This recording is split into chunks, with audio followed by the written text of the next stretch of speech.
Shift in migration patterns. Texas reduces migration while California and Arizona see increases. In the early stages of the year, a significant shift has been observed in migration flows in the United States, according to government reports. The influx of immigrants crossing the Texas border has experienced a notable decrease, while states like Arizona and California have seen an increase in people seeking entry into the country. Texas Governor Greg Abbott, of the Republican Party, has attributed this change to the effectiveness of the so-called Operation Lone Star. This state-led campaign has deployed thousands of police officers and National Guard troops to reinforce border surveillance and detain immigrants attempting to enter illegally. In areas like Del Rio, Texas, where arrests peaked in December, illegal entries decreased significantly in January, marking a 76% decline. The impact of these changes in migration patterns is significant, both politically and humanitarianly.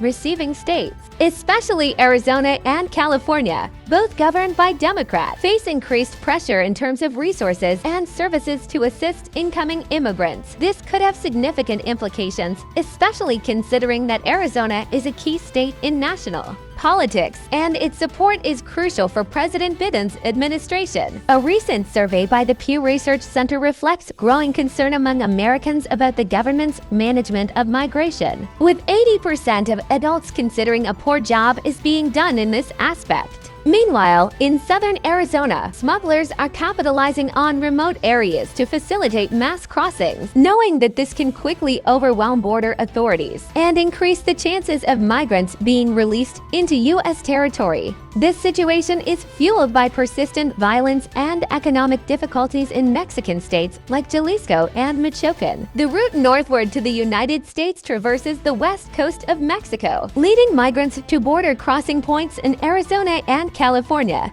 Despite efforts to strengthen border surveillance, Mexican immigration officials do not have the authority to intervene in the internal movement of Mexican citizens. Amidst these changes, Texas is preparing to implement a new state law, SB 4, which would allow local police to arrest, process, and incarcerate individuals suspected of being in the country illegally. However, this measure is being challenged by civil rights groups and the Department of Justice, who argue it could interfere with federal law, including the right to seek asylum. A key judicial ruling is expected before SB 4 goes into effect next month, which could have significant ramifications for the future of state immigration policy.